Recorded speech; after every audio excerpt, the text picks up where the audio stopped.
I'm John Evans. Welcome to another episode of One on One. Changes are happening in the third season of the game show 25 Words or Less, which you can see Monday through Friday at 3 and 3:30 on our sister station Fox Wilmington. And we are joined now by the host of the show, Meredith Viera. Welcome to the One on One with John Evans podcast. Well, thank you, John. It's a pleasure to be here. It is so great to have you. I've wanted to talk to you for so long. You've had a storied career, but let's start first on your current project, 25 Words or Less. Changes happening in this third season. Tell us about them. Yeah, well, I'm still in my basement in New York. My commute consists of a few stairs to go down here. I can never be late for work. And we did that last season because of COVID. Everyone else is in LA on a lot in their own separate pods. And we decided this season we would continue that model. Didn't feel comfortable going back to the way things were in the first season. But we wanted to shake things up just a little bit. So this season, instead of having 2 celebrities per team, there's just 1 celebrity per team with 2 contestants, so-called civilians, I guess. And they know each other. Either they're spouses, they're siblings, they work at the same place, they're old friends. And there is a shorthand that comes to that when people know each other. So we're finding the game play is actually better because of that. And that's been fun to watch. The other change is whichever team gets to the money round, they're playing for $10,000. If they get the $10,000, they'll come back the next day. If they don't get the $10,000, they'll come back the next day. So it's great. If you win the game, no matter what happens in the money round, you come back. A little bit like the Jeopardy model. And we have 1 super fan, and no matter what happens, whatever team gets to the money round, if they win, that super fan gets $1,000 just sitting in their home, or at the very least, they get a prize. Well, and that's our way of saying thank you. That sounds like the best way to win $10,000 Oh, sitting in your own home. Well, they only win 1,000 if they're sitting Oh, they only win home. 1,000. Yeah. Okay. Come on, John. Okay. Well, yeah, you got to at least take part to win the 10 grand. Why the need for the change? Did you think things need to be shaken up a little bit? Well, I think that, I don't make those decisions. That they weren't made by me, although there was a lot of discussion. We just, because of the way things have been, we thought this is a good time to try different things on the show. And we had long considered bringing people back. How could you do that?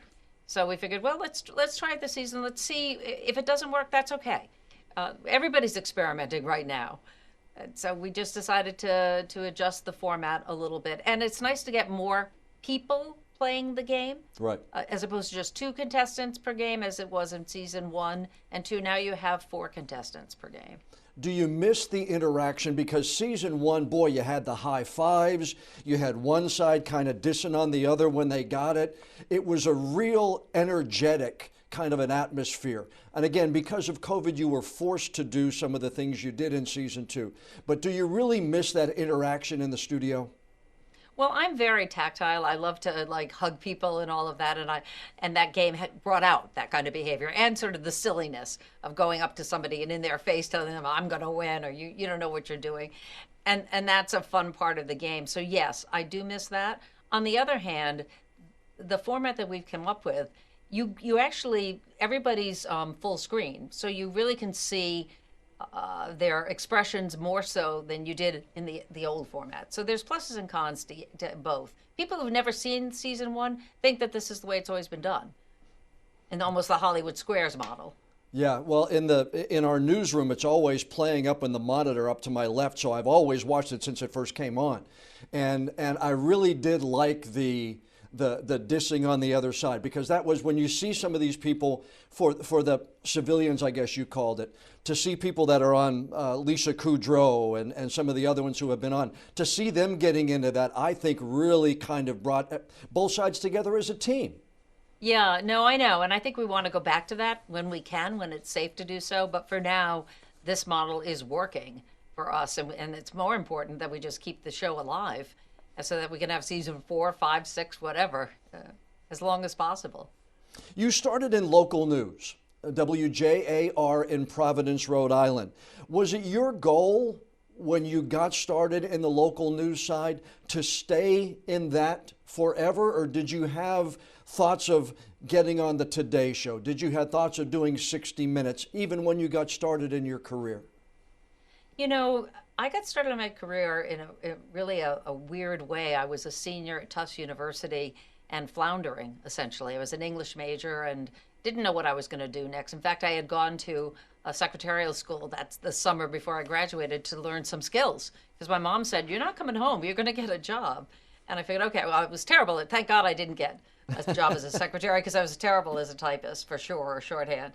But I took a course for some reason at Tufts. I can't tell you why. I wasn't particularly interested in broadcast journalism, but I took the course, and the final assignment was we separated into teams. And this was radio journalism, and we each produced a documentary, and I voiced ours. And then the head of CBS Radio came and listened to critique them, came and listened, and he said, "Whose voice is that?"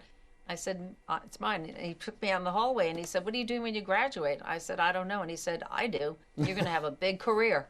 That was it. I said, "Really? Okay." And he hired me as an intern at CBS Radio in Boston. And then I just started luck. And I'm a serious person in the fact that I work hard. And I discovered I enjoyed it. But I never really planned ahead for it. I never intended to be in television. It was another fluke. A news director interviewed me, and it was for radio. And then he said, "Well, we have a position on TV as well. Would you be interested?" I probably was too stupid to think about it long enough to say, "Well, I don't know anything about that." So I always led with yes.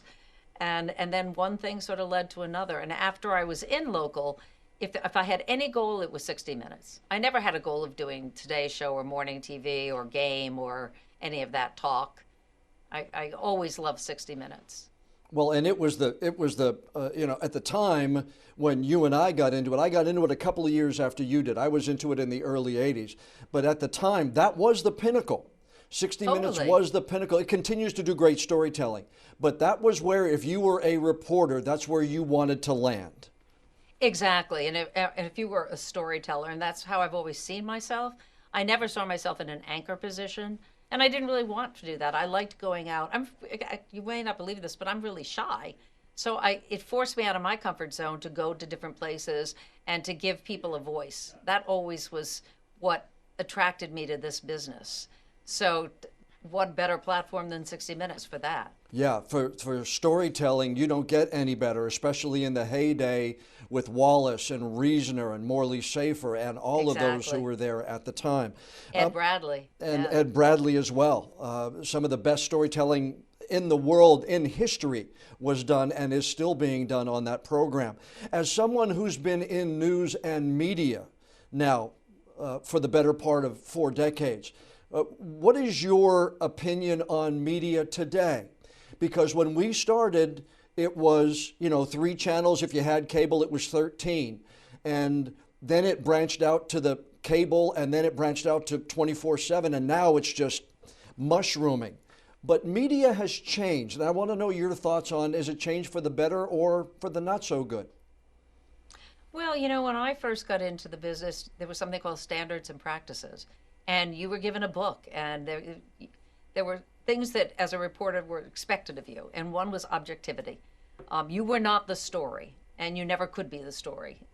And I think some of that has gone away. I think so much of news isn't news anymore. It's really opinion. And that's a very dangerous and slippery slope, because people will go toward the stories that connect to the way they think. And so you're getting always a biased view of the world. And I worry about that. Plus 24/7, it's good and it's bad. Everything's breaking now. Every time you turn on breaking news, and it's not breaking, but I don't know if there's a psychological thing to that, but I find that unhealthy for the business, to be honest with you. And very celebrity driven now. So many news people, there's why are you celebrity? You really shouldn't be. I was always the opposite when I was coming up. You were the watchdogs. You didn't even associate with people that were celebrity or in the news because you had to report on them. Now so many news people are celebrities themselves, and I don't know. I think that's a dangerous place to be. Yeah, I've always told people that if I'm moderating a political debate and 1/3 of the audience thinks I'm Democrat, 1/3 thinks I'm Republican, and 1/3 thinks I'm independent, then I've done my job. Exactly. That's exactly right. Yeah, if everybody sort of hates you, you've done your job. Yeah, if you get calls from both sides in the afternoon complaining about your story, you've also done your job. Yeah. Would you? Also, just to add one thing to that, John, I Sure. think when it became, it it it wasn't always a business. It is a business now. And Agreed. it's the bean counters and it's the ratings and it's driven by by dollars and cents, and it shouldn't be. In the days of Paley, it was about the news. It really was. And CBS, the Tiffany network, that was what was so respected. And then the money makers came in and changed the dynamics of the business. Would you choose TV news now as a career if you were coming out of school now? Hey, I didn't choose it the first time. Somebody just said, so I have no idea what I would do, to be honest with you. I never thought I'd do a game show. I never thought I'd do a talk show. I fell into things. Sort of from the beginning of my career, it's been like that.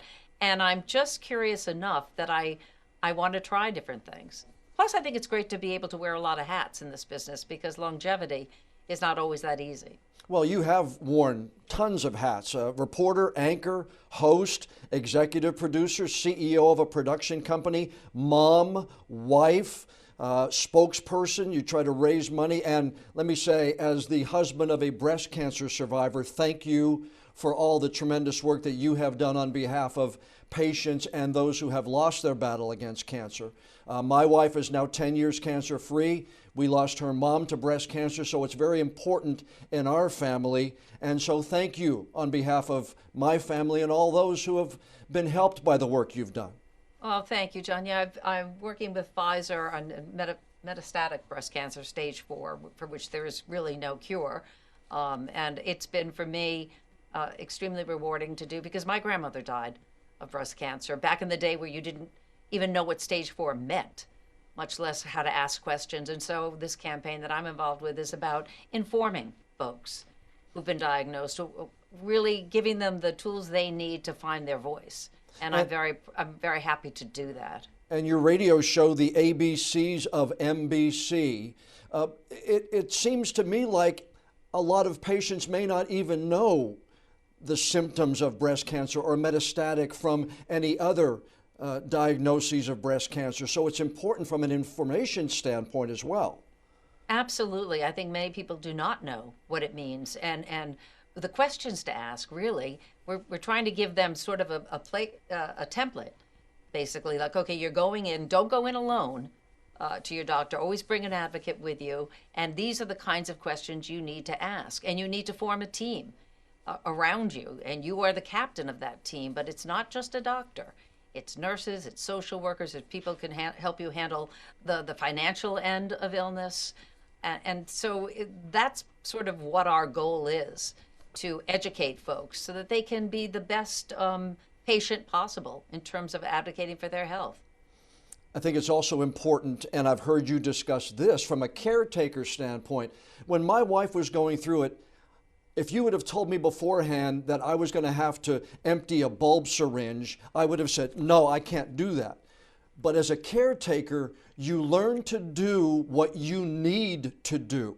And I don't think from a caretaker standpoint, many people realize that is ahead either. Yeah, I mean, certainly my husband has MS, and Right. he's had 2 bouts of colon cancer. And I mean, we actually are caregivers for each other. And because he's an amazing guy, but at times when he's had real struggles, I was the same way as you. My initial reaction was, I don't know that I can do this. But what you realize is that it's empowering to help. I feel like, okay, I am actually making things a little bit better in my own way. And it brings you closer together. I mean, illness can separate people too, and I don't want to sugarcoat it. But I have found that being a participant is a good thing. Yep, and I agree. And it did bring my wife and I closer, I believe, during her journey. And we came out on the other end stronger, I believe, as a team moving forward. Are you still driven in your 60s the way you were in your 30s? Well, in the sense that I want to have purpose, and that doesn't necessarily mean a job. It used to be sort of chasing the next thing, but I guess there's an expression about having a purposeful life, and that never changes with age. people go, well, what are you going to do when you retire? And I don't hate that word, but I think of life as a continuing journey. And I'm not getting off of life, maybe I'm going to go on another one of these little paths. The good thing about my career has been that I've always taken, to quote Robert Frost a little bit, the road less traveled. Instead of going straight, I've veered. And I think that's a good lesson that I learned and that I tell other people, particularly young people getting into the business. It's okay. You don't have to just be on the wheel and follow the wheel like a hamster. It's all right to hop off and try something new. You never know what you're going to find around that other corner. Who's one person you've wanted to interview and never got the chance? Maybe it's because I've interviewed so many people, but I have found the most interesting people are so-called ordinary folk, as opposed to celebrity or politician or those with an agenda. And I'm not even knocking them. Sometimes they're on the junket and they have their talking points. They've got to get through it, and they've got 50 interviews, and they're not particularly giving because they don't want to be, and I get it. But I'm always amazed by the quality of people that surround us if we just take a moment to listen. Everybody has a story. It's really true. The amount of decency that's out there, sometimes you don't believe it because we live at crazy times, but there are great people doing wonderful things and thoughtful people. And that's always been, for me, those discoveries are magical to me. Of all the accomplishments, all of the awards, is there one that maybe when you pass by a plaque or you look up and there's something on an award that may mean a little bit more than any of the others? Well, I got to tell you, I've won some Emmys in my time, and we used to have them on a spiral staircase, and the kids would run up and down, and they broke a bunch of them. And I realized in that moment that I'm not putting down awards at all. I think they're great, but some of the greatest pieces I've ever done did not win awards. They were not recognized. I mean, my rewards are the stories that stick with me, whether they were acknowledged or not, and really my family and the ability to figure out a way in this crazy life that we have to make it all work in a good way. So that's probably it. That might sound a little, I don't know, Pollyanna-ish, but that's the way I feel. If I had to pick one award, I did a piece on inclusion way back in the day, and I got a Kennedy Award, a Robert Kennedy Award for that. And that was a really important piece about children with disability being welcomed into classrooms, and not much had been written about it, or very few people had dealt with it, and I was really proud of that particular piece. What makes Meredith say, boy, that was a good show?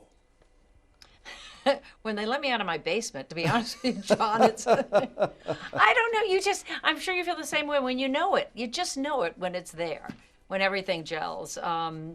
It'll come together. Sometimes you can try to convince yourself that was good, but it's probably just okay. There's a magic. It's like what makes the chemistry work. I remember when we first started on The View and the show was working and everybody was trying to replicate it. You can't do that. Chemistry's there or it's not there. And it's the same with a good show. It either gels and you know it, you recognize it, or it's okay.